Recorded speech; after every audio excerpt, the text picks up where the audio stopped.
আমার বারান্দা বাগানের মিষ্টি কুমড়া পাতা দিয়ে আজকে বানাবো ইলিশ ভাপা।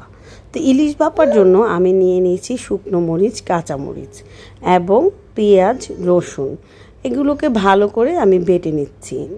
এই যে মরিচ বেটে তারপর এখানে পেঁয়াজ দিয়ে দিলাম, রসুন দিয়ে দিলাম, দিয়ে আমি পাটায় বেটে নিচ্ছি। পাটায় বাটলে জিনিসটা অন্যরকম হয়, তাই আমি সব কিছু পাটা পুতা দিয়ে বাটার চেষ্টা করি। তারপর এগুলো একটু বাটা হয়ে গেলে এটাতে দিয়ে দিব সাদা সরিষা, একটু কালো সরিষা, সব মিলিয়ে একটু সরিষাটা দিলে ইলিশ মাছটা বেশি ভালো লাগে। সরিষা দিয়ে এগুলো বেটে বুটে নিয়ে নিয়েছি। বেটে আমি নিয়ে নিয়েছি দুটো বড় পেঁয়াজ, কেটে আমি এটাকে কুচি কুচি করে নেব।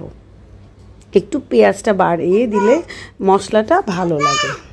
কুচি করে ওই যে আমি পাটায় যে মশলাটা বানিয়েছিলাম এটাতে ভালো করে একটু মেখে নিয়েছি। মেখে আমি পেঁয়াজের সাথে ওই মশলাগুলো, বাটা মশলার সাথে দিয়ে দিয়েছি হলুদের গুঁড়ো, মরিচের গুঁড়ো। যেহেতু ইলিশ মাছ রান্না করব তাই বেশি একটা মশলা ব্যবহার করব না। তারপর আমি এটাতে নিয়ে নিয়েছি মিষ্টি কুমড়া পাতা। পাতাগুলোকে ওই যে ডাঁটাটা ভালো করে ফেলে দিয়েছি যেন শক্ত হয়ে না থাকে।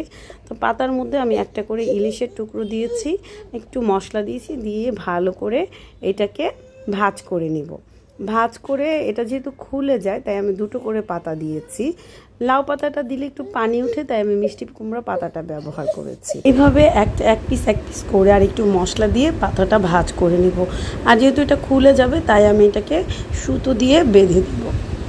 পাতাটাকে আমি ভালো করে সুতো দিয়ে বেঁধে দিয়েছি যেন ভাজার সময় বা ভাপে দেওয়ার সময় খুলে না যায়।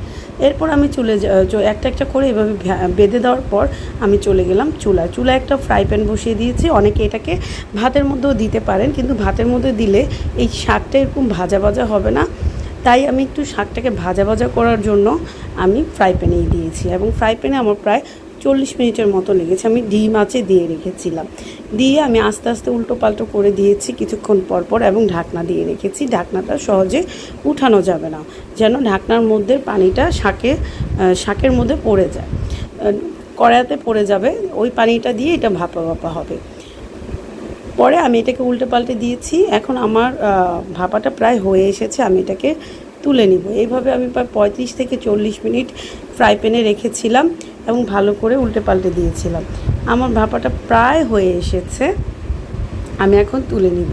আর এটা লুকটা যা হয়েছে না, এটা দেখতে যেমন সুন্দর হয়েছে, খেতেও সেরকম হয়েছে। হাতে গরম লেগেছিল তাই আপনাদের দুলাভাই আমাকে একটু হেল্প করলো। এই যে খোলার পরে পুরা ঘরটা ইলিশ ঘ্রাণে ভরে গিয়েছে, এবং তাড়াতাড়ি লোভ সহ্য করতে না পেরে আপনার দুলাভাই বসেই গেল খাওয়ার জন্য। ভালো লাগলে লাইক, কমেন্ট, শেয়ার করে দেবেন।